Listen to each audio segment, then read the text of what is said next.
Hello and welcome to the latest episode of Millennial Money. So this week we're going to talk about mortgages and the different types that are out there. So Damien, what are the different types of mortgages? Right, so to take one step back, if you don't know what a mortgage is, it's basically a loan that's used to allow you to buy a house. So if you're not lucky enough to have £200,000 to buy a £200,000 house, then you're going to need someone to lend you the money. So a mortgage basically lets you, a bank or building society will lend you the money and a portion of the property price, and it's secured on the property. So there are different types of mortgages out there. So if we start with perhaps the most basic mortgage, a tracker mortgage. Now, a tracker mortgage is a mortgage where the loan is, let's say again we're talking about that £200,000 house and you might take a £150,000 loan, then what will happen, the rate of interest that you pay on that mortgage will track something called, more than likely, the Bank of England base rate. So that's the base rate you hear, the interest rate on the news when they talk about interest rates going up and down. So it will track that level of interest plus a certain amount on top, which will give you a bit of a profit margin for the mortgage company. So that is what a tracker mortgage is. So if that interest rate goes up, you hear about Mark Carney and the Bank of England when they raise interest rates. That's why it's big news on the evening news, is because anyone on a tracker mortgage, then they're likely to see their mortgage rates go up there and then and their monthly payments rise. Okay, so what about a fixed rate mortgage? Now, fixed rate mortgages, as the name suggests, the interest rate is fixed for a period of time. Now, you can choose, it could be 2 years, it could be 5 years, it could be 10 years. And what you do is you fix the rate at a particular level and it won't change no matter what the mortgage company does with its standard interest rate. So what it means, you know exactly how much you will pay month on month. And some people obviously like that level of certainty, because in a world where we are now, where interest rates are at historic lows, there's always the likelihood that interest rates will be increased over time. So you may be thinking, if you're going to take out a mortgage, you don't want your mortgage rate to go up, your monthly payments to go up, so you would fix. Okay, so what about a discount mortgage? So a discount mortgage works where you get a reduced rate at the beginning for a period of time. So let's say it was 2 years, and then after that period you're going to go onto the lender's standard variable rate. So the standard variable rate is basically the default rate that the lender will charge you. So imagine when you fix your energy bills and stuff like that, when your deal ends, you end up paying a lot more. So that standard variable rate, you want to try and avoid it, although most people end up on that. Now, with a discount mortgage, what happens is you tend to have a rate that's discounted to that variable rate in some way. So you get a cheaper interest rate at the beginning, but then after that period ends, you're going to go to the standard variable rate. Now, going back one step to the fixed mortgages, what happens after a fixed rate mortgage comes to an end? So that fixed period, say 2 years, you then flip onto the standard variable rate. So you'll end up going, you could have a nice low interest rate and it suddenly jump up again. And then the standard variable rate, as I suggested, is at the whim of the mortgage lender. So it's going to be a lot higher.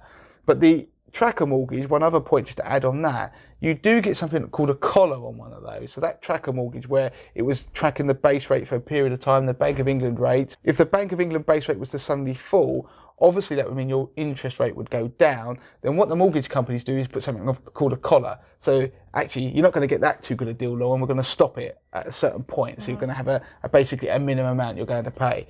So they are fixed, variable, discount, and the standard variable rate on a mortgage, which is basically the default. Okay, so what about an offset mortgage? Now, an offset mortgage is a totally different thing, whereby you've got a mortgage amount, so you're going to get a loan out, so this mortgage, but you might have a significant amount of savings. So if you've got a savings account, you will get interest on that savings. Well, if you had a mortgage with the same company, rather than paying them an interest rate, you may be able to offset some of the amount that they would have paid you on your savings against that. So you're offsetting your savings against the loan that you've also taken out to buy your house. So it means that it can be cheaper for you if you have significant savings to get a basically cheaper deal on your mortgage. But then you can have some access to that savings as well. Okay, so then what about a standard variable mortgage? Well, that's just the default, really. So if you get to the point where you've been on some of those other deals, you'll end up on a standard variable rate. It's like having an energy deal where you end up being on the rubbish rate that the energy provider charges you. It's where they make all their profit. So what can happen is you can end up paying 2% on your mortgage, and then when you go on a standard variable rate, it could jump to something like 5. So what it means is that you've got to be, if you have a mortgage, it's not a done deal forever. So what happens if you come to the end of a fixed rate deal, or you come at the end of a period of time where you've had a tracker deal, or whatever it is, you will therefore remortgage after a period of time. And that's what the word remortgage is. You go back to the mortgage broker, for example, if you've used a mortgage broker, and you go back to them and say, look, I don't want to be on this high interest rate, I don't want to pay more a month. Can you go and look for another good deal that maybe you fix again for another 2 years? Okay, so if I'm going to go and get a mortgage, the best thing for me to do is to speak to a mortgage broker. Are they the people that can tell you which mortgage best suits you and your circumstances? Yeah, I mean, it depends. You can go on Best Buy tables and you can see some good deals out there, but you're not guaranteed to get those rates you see advertised. So with a mortgage broker, they may look at your whole credit history, your sort of spending, your circumstances, and say, do you know what, Lauren, this company, although you like the look of this one over here, you're not going to get that one because you may have sort of earnings that are slightly sporadic, or whatever it is, you may be self-employed. Go and use this lender, you'll pay a bit more, but you will get that deal. So mortgage brokers are worth it. What happens is they'll go and look at all the different deals out there. If they're independent, make sure you go to an independent mortgage broker, because if one is tied in any way, or at the bank or building society that you bank with, then you're only going to get the deals they have. So I would always use a mortgage broker personally, because I think it means you can get the best deal out there. You're going to have to pay for it. So you're going to have to pay, some will charge upfront fees because they want to cover their admin. There's a lot of admin in taking out a mortgage, but they will also, unlike other financial products, they're still allowed to be paid commission at the back end. So when you take out the product and they recommend one, then the building society or bank who is actually lending the money will pay that mortgage broker a commission, basically a payment to almost for all the work they've done, the thank you. So that pays for the advice. That can do. They're still allowed to do that. In other areas of financial advice, they're not allowed to, but with mortgages, you can. So that can just pay for the advice. So you'll see people say the mortgage advice is free. You'll see it advertised.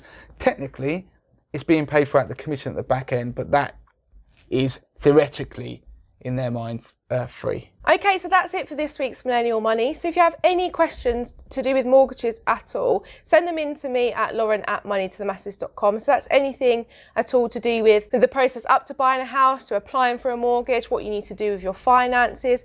Any questions you have, email me at lauren@moneytothemasses.com.